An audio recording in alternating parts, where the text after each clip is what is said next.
ಚಿತ್ರದುರ್ಗ ಜಿಲ್ಲೆಯ ಐಮಂಗಲ ಬಳಿ ಇರುವ ಹರಳೆಯ ಮಠ ಇದು. ನಿರ್ಮಾಣವಾಗ್ತಾ ಇರುವಂತಹ ಸ್ಥಳ ತನಗೆ ಸೇರಿದೆ ಅಂತ ಸಿದ್ದೇಶ್ವರ ಅವರು ವಾದಿಸ್ತಾರೆ. ಹರಳೆಯ ಮಠದ ಹರಳೆಯ ಶ್ರೀಗಳ ವಿರುದ್ಧ ಒತ್ತುವರಿ ಆರೋಪ ಮಾಡ್ತಾರೆ. ಹರಳೆಯ ಮಠದ ನಿರ್ಮಾಣ ಹಂತದ ದ್ವಾರ ಇದು. ಆ ದ್ವಾರಕ್ಕೆ ಬೇಲಿ ಹಾಕಿದ್ದಾರೆ ಸಿದ್ದೇಶ್ವರ ಎನ್ನುವ ವ್ಯಕ್ತಿ.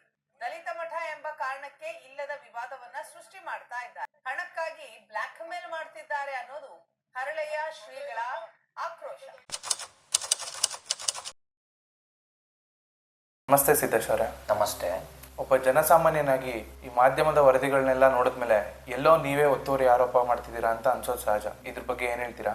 ನಮ್ಮ ವಿಚಾರದಲ್ಲಿ ಅಷ್ಟೇ ಅಲ್ಲ, ಇತಿಹಾಸ ನೋಡಿ ರಾಜನ್ ಆಸ್ಥಾನದಲ್ಲಿ ಇತಿಹಾಸ ಬರೆಯೋರು ಕೂಡ ರಾಜನ್ ಪರವಾಗಿ ಅಥವಾ ಅಧಿಕಾರಸ್ಥರ ಪರವಾಗಿನೇ ಇತಿಹಾಸ ಬರೆದಿರೋದನ್ನ ನಾವು ನೋಡ್ಬೋದು. ಎಲ್ಲೋ ಡಬಲ್ ಗುಂಡ್ಗೆ ಇರೋರು ನಿಜವಾದ ಇತಿಹಾಸ ಬರೆದಿರ್ತಾರೆ. ಅಂದ್ರೆ ನಿಮ್ಮ ಮಾತಿನ ಪ್ರಕಾರ ನಮಗೆ ತಲುಪಿರೋ ಮಾಧ್ಯಮದ ವರದಿಲಿ ಲೋಪ ಇದೆ ಅಂತನಾ?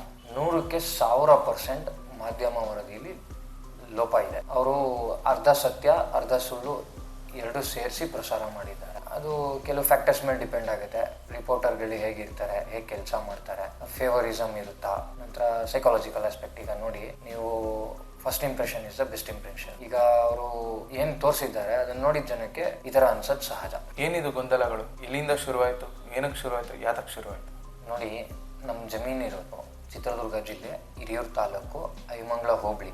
ಅದೇ ಗ್ರಾಮದ ಸಂಖ್ಯೆ 242. 5 ಎಕರೆ 33 ಗುಂಟೆ ನಮ್ಮ ಪಿತ್ರಾರ್ಜಿತ ಸ್ವತ್ತಿದೆ. ಇದು ಸ್ವತಂತ್ರ ಪೂರ್ವದಿಂದಲೂ ನಮ್ಮ ಪಿತ್ರಾರ್ಜಿತ ಸ್ವತ್ತಾಗಿ ಬಂದಿದೆ. ನಾವು ಅದನ್ನು ಅನುಭವಿಸ್ಕೊಂಡು ಬರ್ತಾ ಇದ್ದೀವಿ.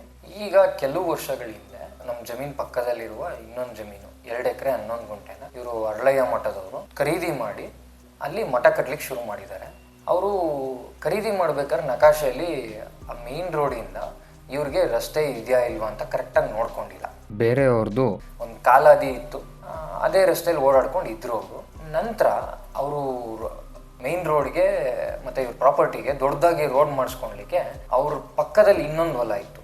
ಆ ಬದಿಲಿ ಇವರು ರೋಡ್ ಮಾಡಿಸ್ಕೊಬೇಕಾರೆ ಅವರು ಆಬ್ಜೆಕ್ಷನ್ ಮಾಡಿದ್ದಾರೆ. ಯಾಕಂದರೆ ಜಾಗ ಅವ್ರದ್ದಿತ್ತು. ಅವ್ರು ಆಬ್ಜೆಕ್ಷನ್ ಮಾಡಿದ್ರು.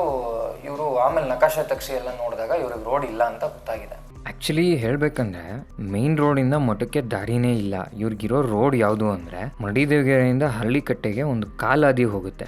ಆ ರೋಡು ಆ್ಯಕ್ಚುಲಿ ಮಠಕ್ಕೆ ಸಂಪರ್ಕ ಕಲ್ಪಿಸೋದು. ಇದಾದ್ಮೇಲೆ ಮಠದ ವ್ಯಕ್ತಿ ಅವರ ಪ್ರಾಪರ್ಟಿಲಿ ಇದ್ದಿದ್ದು 2 ಎಲೆಕ್ಟ್ರಿಕ್ ಪೋಲ್ಸ್ನ ತೆಗೆದ್ಬಿಟ್ಟು ವಿತೌಟ್ ಅವರ್ ಪರ್ಮಿಷನ್ ನಮ್ಮ ಜಮೀನಲ್ಲಿ ಹಾಕ್ಸಿದ್ರು. ಕೇಳಿದ್ರೆ ಇಲ್ಲ, ನಾವು ಹೇಳಿಲ್ಲ, ಅದು ಅವರು ಎಲೆಕ್ಟ್ರಿಕ್ ಪೋಲ್ದು ಕಂಪ್ನಿಯವರೇ ಬಂದು ನಿಮ್ದ್ರಲ್ಲಿ ಹಾಕಿದ್ದಾರೆ. ನಾವು ಎಲೆಕ್ಟ್ರಿಕ್ ಪೋಲ್ ಅವ್ರ ಕಂಪ್ನಿಯವ್ರಿಗೆ ಫೋನ್ ಮಾಡಿ ಕೇಳಿದ್ರೆ ಇಲ್ಲ, ಅವರು ಮಠದ ವ್ಯಕ್ತಿನೇನೇ ಫೋನ್ ಮಾಡಿ ನಮಗೆ ನಮ್ಮದೇ ಜಮೀನು ಹಾಕಿ ಅಂತ ಹೇಳಿ ಅದರಲ್ಲಿ ಹಾಕ್ಸಿದ್ದಾರೆ ಅಂತ ಇಬ್ರು ಜಾರ್ಕೊಂತಾರೆ.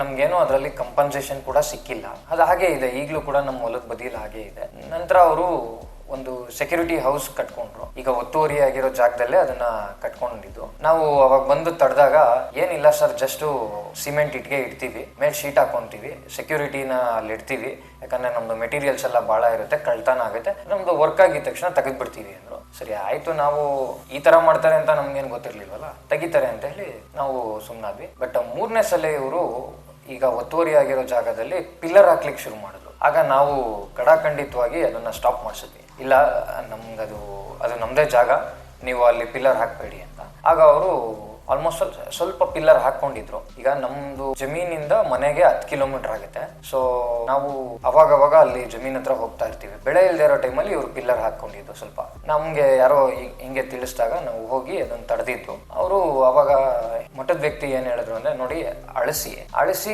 ನಿಮ್ ಜಾಗ ಅಂತ ಬಂದ್ರೆ ನಾವು ಬಿಟ್ಬಿಡ್ತೀವಿ ಅಂತ ಹೇಳಿದ್ರು. ಅವರು 2 ಸಲ ಅಳಿಸಿದ್ದಾರೆ, ಅವ್ರಿಗೆ ಗೊತ್ತು ವಾಸ್ತವ, ಆದ್ರೂ ಅಳಿಸಿ ಅಂತ ಹೇಳಿದ್ರು. ಅವ್ರು ಅಳಿಸಿದಾಗ ನಮ್ಗೇನು ನೋಟಿಸ್ ಕೊಟ್ಟಿರ್ಲಿಲ್ಲ.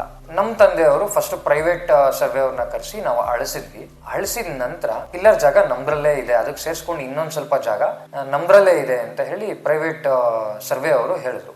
ನಾವು ಅವ್ರಿಗೆ ಹೇಳಿದ್ವಿ, ಈ ತರ ಅದು ಪಿಲ್ಲರ್ ನಮ್ಮ ಜಾಗದಲ್ಲಿದೆ. ಇಲ್ಲ, ನೀವು ಪ್ರೈವೇಟ್ ಸರ್ವೆ ಅವ್ರನ್ನ ಕಳ್ಸಿದೀರಾ, ಗೌರ್ಮೆಂಟ್ ಸರ್ವೆ ಅವ್ರನ್ನ ಅಳಿಸಿ. ಗೌರ್ಮೆಂಟ್ ಸರ್ವೆ ಅವ್ರನ್ನ ಕರೆಸ್ಬಿಟ್ಟು ಅಳಿಸಿದ್ವಿ. ಅವರು ಗೌರ್ಮೆಂಟ್ ಸರ್ವೆ ಅವ್ರು ಬಂದು ಅಳಿಬೇಕಾದ್ರೆ ಇದು ಬರೇ ಇದಕ್ಕನ ನೋಟಿಸ್ ಅಷ್ಟೇ.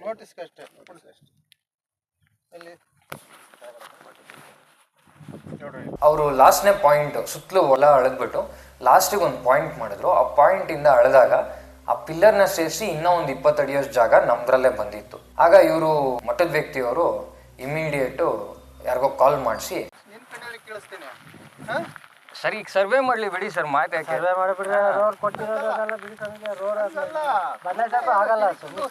ಮಾಡಬೇಡಿ, ಅಳತೆ ಮಾಡಿಸಿ ನಿಮ್ಗೆ ಸರ್ವೆ ಅವ್ರಿಗೆ ಕಾಲ್ ಮಾಡ್ಸಿದ್ರು. ನಾನು ಪಕ್ಕದಲ್ಲೇ ಇದ್ದೆ, ಸರ್ವೆ ಮಾಡ್ತಿದ್ದ ವ್ಯಕ್ತಿ ಪಕ್ಕದಲ್ಲೇ ಇದ್ದೆ. ಅವರು ಆ ಕಡೆಯಿಂದ ಕಾಲ್ ಮಾಡಿದವರು ಇಲ್ಲ ಅಳಿಬೇಡಿ ಇವತ್ತು ಅಂತ ಹೇಳಿ ಇದು ಮಾಡಿದ್ರು. ಇವ್ರು ಆಲ್ರೆಡಿ ನಾವು ಅಳ್ದಿದ್ದೇವೆ, ಏನು ಮಾಡಕ್ ಬರಲ್ಲ ಅಂತ ಹೇಳಿ ಮಾತಾಡ್ತಾ ಇದ್ರು. ನಂತರ ಇದ್ದಕ್ಕಿದ್ದಂಗೆ ಅವ್ರ ಪ್ರೆಷರ್ ಜಾಸ್ತಿ ಆಗ್ತಿದ್ದಂಗೆ ಇಲ್ಲ ಇನ್ನೊಂದ್ ಸ್ವಲ್ಪ ನೀಟ್ ಮಾಡಿಸ್ಕೊಳ್ಳಿ, ನಾವು ಮತ್ತೊಂದ್ ದಿವಸ ಬಂದು ಅಳಿತೀವಿ ಅಂತ ಹೇಳಿ ಜಾರ್ಕೊಂಡ್ಬಿಟ್ರು.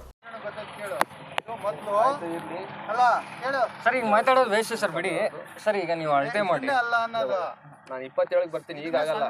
ಹೇಳು ನಾಳೆ ಕಿರಿಕಾಗ್ಬೋದು ಅಂತ. ನಾವು ಆಯ್ತು ಅಂತ ಹೇಳಿ ಅವ್ರು ಹೇಗೆ ಹೇಳಿದ್ರು ಹಾಗೆ ಇನ್ನೊಂದ್ ಸ್ವಲ್ಪ ನೀಟ್ ಮಾಡಿಸಿ ಕಾಯ್ತಿದ್ವಿ. ಅವರು ಒಂದ್ 2-3 ದಿವಸ ನಂತರ ಬಂದು ಎಲ್ಲ ಅಳದ್ಬಿಟ್ಟು ಲಾಸ್ಟ್ ಪಾಯಿಂಟ್ ಮಾಡ್ಬೇಕಾರೆ ಪಾಯಿಂಟ್ ನ ಕ್ರಾಸ್ ಮಾಡಿ ಪಿಲ್ಲರ್ ಅವ್ರಿಗೆ ಹೋಗೋ ತರ ಅಳಿದ್ರು. ಆಗ ನಾವು ಅವ್ರನ್ನ ಕೇಳಿದ್ವಿ ಏನಿದು ಈ ತರ ಆಗ್ತಾ ಇದೆಯಲ್ಲ ಅಂತ. ಅವ್ರು ಅದಕ್ಕೆ ಹೇಳಿದ್ದು ಇಲ್ಲ ಟ್ರಯಲ್ ಅಂಡ್ ಎರರ್ ಅಲ್ಲಿ ಸ್ವಲ್ಪ ಹಿಂದೆ ಮುಂದೆ ಆಗುತ್ತೆ ಅಂತ. ಈಗ ನಮ್ಮ ಹತ್ರ ರಿಪೋರ್ಟ್ ಬೇಕಾಗಿದ್ರಿಂದ ಅವರೇ ರಿಪೋರ್ಟ್ ಕೊಡ್ಬೇಕಾಗಿರೋರು, ಅವರೇ ನಮ್ಗೆ ಹೆಚ್ಚು ಕಡಿಮೆ ಮಾಡಿದಾಗ ನಾವ್ ಏನ್ ಮಾಡೋದು, ರಿಪೋರ್ಟ್ ಬೇಕಾಗಿದ್ರಿಂದ ಒತ್ತುವರಿ ರಿಪೋರ್ಟ್.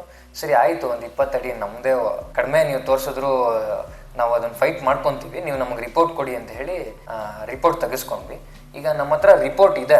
ರಿಪೋರ್ಟ್ ಅಲ್ಲಿ 2.25 ಗುಂಟೆ ಅವ್ರು ಒತ್ತುವರಿ ಮಾಡಿದ್ದಾರೆ ಅಂತ ಹೇಳಿ ನಮ್ಮ ಹತ್ರ ರಿಪೋರ್ಟ್ ಇದೆ, ಇಡೀ ಎಲ್ಲ ರಿಪೋರ್ಟ್ ಬಂದ್ಮೇಲೆ ನಾವು ಹೋಗಿ ಅಕ್ಕಪಕ್ಕದ ಜನನ ಸೇರಿಸಿ, ಅಕ್ಕಪಕ್ಕದ ಊರಿನ ಜನನ ಸೇರಿಸಿ ಮಠದ ವ್ಯಕ್ತಿ ಹತ್ರ ನಾವು ಕೇಳಿದಾಗ ಅವರು ಒಂದು 20 ಜನನ ಕರ್ಕೊಂಬಂದಿದ್ರು. ಮಾತಾಡಿದ್ವಿ, ನಾವು ನಮ್ಮ ಡಾಕ್ಯುಮೆಂಟ್ಸ್ ತೋರಿಸಿದ್ವಿ, ಇರೋದೆಲ್ಲ ಎಕ್ಸ್ಪ್ಲೈನ್ ಮಾಡಿದ್ವಿ, ಹಿಂಗೆ ಆಯ್ತು ಅಂತ. ಅವ್ರ ಕಡೆ ಬಂದಿದ್ದವ್ರಿಗೇನೆ ನಾವು ಜೆನ್ಯೂನ್ ಆಗಿ ಮಾತಾಡ್ತಿದ್ದೀವಿ ಅಂತ ಗೊತ್ತಾಗಿ ನೋಡಿ ದೊಡ್ಡದ್ ಮಾಡ್ಕೊಂಬೇಡಿ, ಅವರು ಒಳ್ಳೆಯವ್ರು ಇದ್ದಾರೆ ಜನ, ನೀವು ಅವ್ರ ಹತ್ರ ಮಾತಾಡಿ ಅಂತ ಹೇಳಿ ಆ ಮಠದ ವ್ಯಕ್ತಿಗೆ ಬುದ್ಧಿವಾದ ಹೇಳಿದ್ರು. ನಮಗೇನ ಸರ್ ಬಿಟ್ಕೊಡಕ್ಕೆ?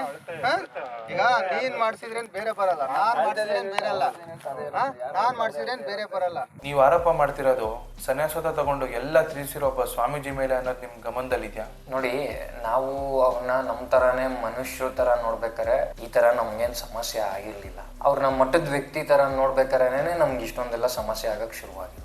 ಅದೇನು ಸ್ವಾಮೀಜಿ ಅವರನ್ನು ಸ್ವಾಮಿ ಅನ್ನೋ ಬದಲು ಮಠದ ವ್ಯಕ್ತಿ ಅಂತ ಹೇಳ್ತಾ ಇದ್ದೀರಾ? ನಾವ್ ಯಾಕೆ ಅವ್ರನ್ನ ಮಠದ ವ್ಯಕ್ತಿ ಅಂತ ಕರಿತಾ ಇದೀವಿ ಅಂದ್ರೆ, ನೋಡಿ, ಸ್ವಾಮಿ ಅಂದ್ರೆ ಸ್ವ ಅಂದ್ರೆ ನಾನು, ಮೀ ಅಂದ್ರೆ ಮೀರಿದವರು ಅಥವಾ ಮೀರಿದವನು. ಈ ಸ್ವಾಮಿನ ಜೊತೆಗೆ ಸೇರಿಸಿ ಹೇಳಿದಾಗ ನಾನು ಎಂಬ ಅಹಂಕಾರವನ್ನ ಮೀರಿದವನನ್ನು ಸ್ವಾಮಿ ಅಂತ ಹೇಳ್ತಾರೆ. ಈಗ ಕಾವಿ ಕೂಡ ಹಾಕ್ತಾರೆ ಅಲ್ಲ, ಅದು ಕಾವಿ ಸಂಕೇತ ಏನಂದ್ರೆ ಸೂರ್ಯನ ತರಾನೇ ನಾವು ಉರ್ದು ಬೇರೆಯವ್ರಿಗೆ ಬೆಳಕಾಗ್ಬೇಕು ಅನ್ನೋ ಸಂಕೇತಕ್ಕೆ ಅವರು ಕಾವಿ ಬಟ್ಟೆ ಹಾಕ್ತಾರೆ. ಈ 2 ಅಂಶನೂ ನಮ್ಗೆ ಅವ್ರಲ್ಲಿ ಕಾಣಿಸ್ಲಿಲ್ಲ, ಆದ್ರಿಂದ ನಾವು ಅವ್ರನ್ನ ಮಠದ ವ್ಯಕ್ತಿ ಅಂತಾನೆ ಕರಿತೀವಿ.